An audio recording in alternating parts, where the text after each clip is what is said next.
ഡ്യൂട്ടിക്കിടെ KSEB. ലൈൻമാനെ മർദ്ദിച്ച കേസിൽ പ്രതിയായ കോൺഗ്രസ് നേതാവിനെ അറസ്റ്റ് ചെയ്യുന്നില്ലെന്ന് ആരോപണം. അയത്തിൽ ഇലക്ട്രിക്കൽ സെക്ഷൻ ഓഫീസിലെ ലൈൻമാൻ എഫ് രാജേഷിനാണ് മർദ്ദനമേറ്റത്. ഗുരുതരമായി പരിക്കേറ്റ രാജേഷിനെ ആശുപത്രിയിൽ പ്രവേശിപ്പിച്ചു.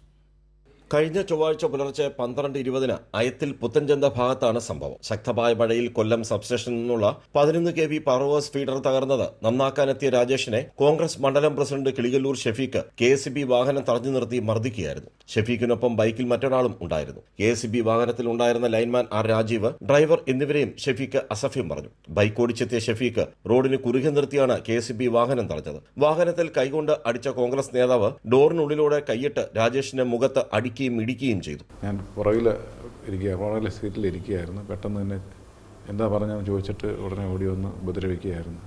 ചേട്ടത്തടിക്കുകയായിരുന്നു. അടിച്ചത് ബൈക്ക് ഓടിച്ചു വന്ന ആളാണ്.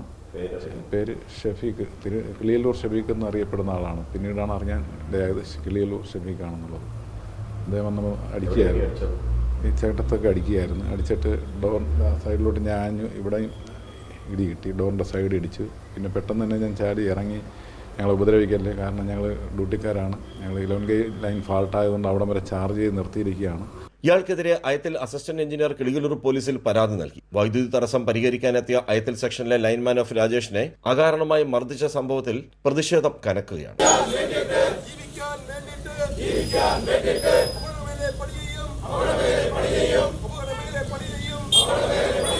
രാഷ്ട്രീയ ഭേദമന്യേ എല്ലാ തൊഴിലാളി സംഘടനകളും പ്രതിഷേധത്തിൽ പങ്കെടുത്തെങ്കിലും കോൺഗ്രസ് നേതൃത്വം ഇടപെട്ട് അറസ്റ്റ് തടഞ്ഞെന്നാണ് ആക്ഷേപം.